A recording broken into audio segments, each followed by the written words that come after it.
సౌందర్యముగా ఆగుపడుతుంది. మణిదీపములో అవరదానము సంపదలిచ్చి మధుమిసాలు చదివిన చాలు వర్ణన చదివిన చోట ఇష్ట వేసుకొని కూర్చున్నట్ట కోటి సువాలను సమకూర్చున్నదై భువనేశ్వరి సంకల్పమే వెలిగించే మణిదీపము.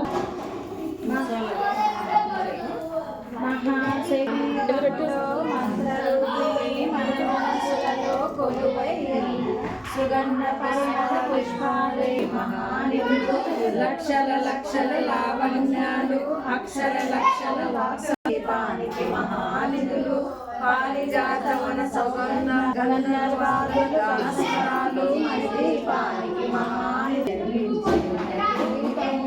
దేవదేవుల నివాసము అదే